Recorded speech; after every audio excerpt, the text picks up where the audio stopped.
धाकड़ खबर, बेखौफज़ुमा बेबाक अंदाज। तो उसको आप 7 तारीख के चुनाव के बाद निर्णित करेंगे। हमको सुनेंगे 8 तारीख को, नोटिस देंगे और निर्णित करेंगे कब? 17 तारीख को। और क्या 2 चरण के चुनाव में एक प्रदेश में एक चरण खत्म हो जाए वो कोई महत्व नहीं रखता? तो ये बहुत ही गंभीर मुद्दा है कि ये बहुत अजीबोगरीब वाकया है कि पहला कोतवाल जो 1.5 साल से इन्वेस्टिगेट कर रहा है, जिसने जो मैंने आपको चौंका देने वाले आंकड़े दिए थे, लगभग 72 केस रजिस्टर किए हैं, 450 लोगों को गिरफ्तार किया है और पूरा मैंने आपको चार्ट दी थी, 191 laptop, mobile phone, 850 ATM card इत्यादि इत्यादि सबको पकड़ा है। उस पहले कोतवाल के 1.5 साल के अथक परिश्रम को भुलाकर एक दूसरा कोतवाल चुनाव के कुछ दिन पहले आ जाता है, यानी ईडी। अब रोचक बात यह है कि प्रदेश सरकार द्वारा शुरुआत की गई जो जांच थी वो 30 मार्च 22 की है। ये तारीख आपको मैंने बताई थी, बड़ी महत्वपूर्ण तारीख है। और ईडी ने उसको विदेश में शुरू किया है मुश्किल से 6 महीने पहले। और उस 6 महीने पहले शुरू करने के बाद अभी तक कुछ उसमें तेजी नहीं पकड़ी जब तक कि चुनाव नहीं आया छत्तीसगढ़ में। अब हर चीज हो रही है छत्तीसगढ़ के चुनाव के 4 दिन पहले, 3 दिन पहले, 5 दिन पहले।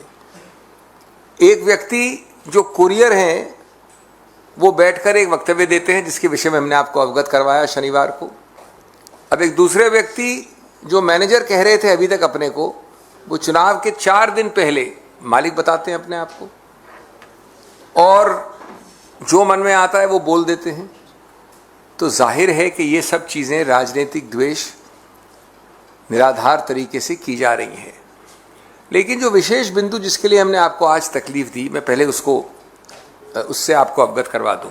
वो बिंदु ये है कि 24 अगस्त को माननीय मुख्यमंत्री बघेल जी ने बहुत विस्तार से व्यापक रूप से प्रेस कॉन्फ्रेंस की थी। ये तारीखें महत्वपूर्ण हैं, यहीं की थी, इसी मंच से की थी, और आपको पूरा चिट्ठा खोल के बताया था कि ये हुआ महादेव ऐप में, इस प्रकार से जांच हुई, इतना जब्त हुआ, इतने लोग गिरफ्तार हुए, इतने केस हुए।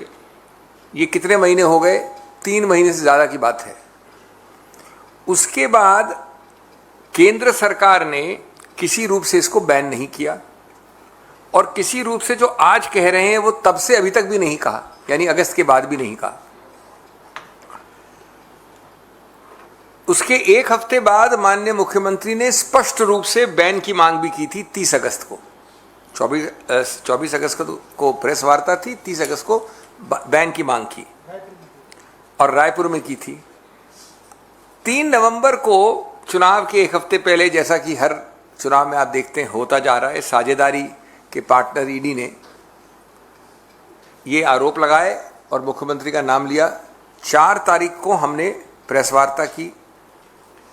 अब 4 तारीख को ही हमने माननीय चुनाव आयोग से मांग की, क्योंकि एक बड़ा महत्वपूर्ण मुद्दा जो मैंने आपको जिक्र किया था, लेकिन उसको जरा विस्तार से मैं आपको बता दूं। बाकी सब चीज़ों के अलावा, राजनीतिक पक्ष, कानूनी पक्ष के अलावा, एक अत्यंत महत्वपूर्ण पक्ष है जो पूरी तरह से संविधान के अंतर्गत चुनाव आयोग के अधिकार क्षेत्र में पड़ता है। वो है जिसको हम लेवल प्लेइंग फील्ड कहते हैं, एक समतल जमीन जिसके बिना चुनाव निष्पक्ष और स्वतंत्र नहीं हो सकते। अगर चुनाव निष्पक्ष और स्वतंत्र नहीं हो सकते तो गणतंत्र और लोकतंत्र को खतरा होता है, और इसलिए चुनाव की वो हर प्रक्रिया जो उसकी निष्पक्षता और स्वतंत्रता को कम करती है, उसको मूल ढांचे, बेसिक स्ट्रक्चर का एक अभिन्न अंग माना गया है।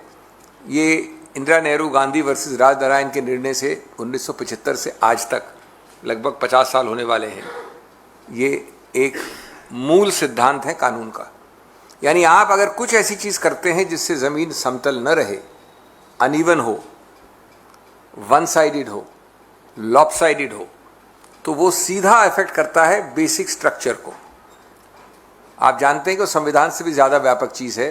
बेसिक स्ट्रक्चर एक ऐसी विशेष और विचित्र डॉक्ट्रिन है जो कहती है एक वाक्य में कि संविधान संशोधन भी असंवैधानिक हो सकता है।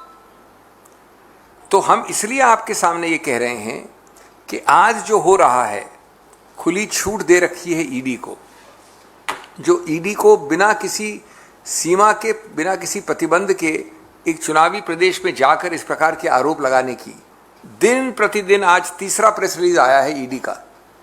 साझेदारी का इससे अच्छा कोई प्रतिबिंब और प्रमाण नहीं होगा। और हर प्रकार के आरोप आते हैं और ये सब चीजें 1 हफ्ते और 4 दिन पहले हो रही हैं।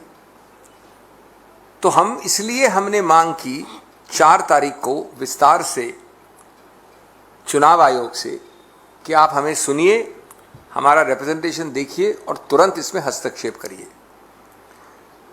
अब दुर्भाग्य की बात यह है कि 5 तारीख को हमें लिखित कन्फर्मेशन आ गया है कि चुनाव आयोग हमको आज यानी सोमवार को मिलेगी 4:30 बजे, और हमारे मित्र सब हमारे साथ जाने वाले थे, आपके साथ बैठे हैं यहाँ पर, सब तैयारी थी। और फिर एक कैंसिलेशन की चिट्ठी आई कि साहब हम व्यस्त हैं, और व्यस्तता ऐसी है कि हम आपको 8 या 9 को बुलाएंगे। तो ये तो जाहिर है कि इस चुनाव का जो मूल मुद्दा हम उठा रहे हैं अभी के लिए आपके पास, और कई मुद्दे हैं, वो है समतल ज़मीन का, फेयर लेवल प्लेइंग फील्ड का, इस प्रकार से द्वेष भरे प्रेस वार्ताओं और वक्तव्यों का। तो उसको आप 7 तारीख के चुनाव के बाद निर्णित करेंगे। हमको सुनेंगे 8 तारीख को, नोटिस देंगे और निर्णित करेंगे कब? 17 तारीख को। और क्या 2 चरण के चुनाव में एक प्रदेश में 1 चरण खत्म हो जाए वो कोई महत्व नहीं रखता? तो ये बहुत ही गंभीर मुद्दा है। मैं दोषारोपण की बात नहीं कर रहा, लेकिन ऐसे मामलों में तुरंत इसका अगर कोई औचित्य है और कोई इसका रेलेवेंस है, संदर्भ है, तो वो सिर्फ अभी 7 तारीख के पहले है। तो मैं अपनी बात खत्म करने से पहले एक चीज और बोलना चाहूंगा। एक और वक्तव्य आया, देखिए, एक तो आता है प्रेस वक्तव्य। मुख्यमंत्री जी ने अभी रायपुर में कहा है कि बीजेपी ने पहले रेज किया इस वक्तव्य के बारे में, जिसमें मैनेजर, जो तत्कालीन मैनेजर था, वो आजकल अपने आप को ओनर कह के आरोप लगा रहा है बघेल साहब के ऊपर। और उस बीजेपी के प्रेस स्टेटमेंट के बाद ईडी का भी प्रेस स्टेटमेंट आया है। ये साझेदारी का एक और पहलू है।